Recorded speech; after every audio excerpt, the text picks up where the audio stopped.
আৰু মেইনছ আমি অনুষ্ঠিত কৰিম। দুই এজন ব্যক্তিয়ে মোক জনাইছে যে পৰীক্ষাত নতুন নিয়ম এই বছৰ কৰিব নালাগে, কাৰণ আৰু যিহেতু 2 মাহ আছে, গতিকে আমি পুৰণা বা আগৰবাৰৰ দৰে পৰীক্ষা পতাটো উচিত হ'ব। আমাৰ চৰকাৰখনে সদায় ৰাইজৰ কথা শুনিবৰ বাবে চেষ্টা কৰে, কাৰণ আমি বিশ্বাস কৰোঁ লাও যেনেকে পাতৰ তলত থাকে, চৰকাৰো ৰাইজৰ তলত থাকে, ৰাইজৰ ঊৰ্ধত নহয়।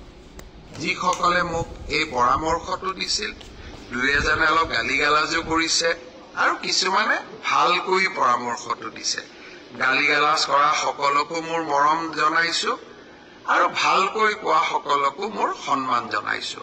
আপোনালোকৰ পৰামৰ্শ অহা 2-3 দিনত আমি বিবেচনা কৰিম আৰু যিহেতু পৰামৰ্শটোত মেৰিট আছে যে হয় 2 মাহ থাকোঁতে পৰীক্ষাৰ পেটাৰ্ণ এটা সলনি কৰিব নালাগে, বিষয়টো আমি ডেফিনেটলি আমি বিবেচনা কৰি অহা 2-3 দিনতে আপোনালোকক ইয়াৰ সিদ্ধান্তৰ বিষয়ে মই অৱগত কৰিম।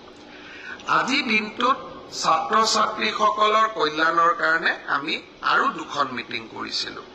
আমি প্ৰত্যেক বছৰে আনন্দৰাম বৰুৱা বঁটা দিওঁ উচ্চ মাধ্যমিক পৰীক্ষাত ভাল ৰিজাল্ট কৰা ষ্টুডেণ্টসকল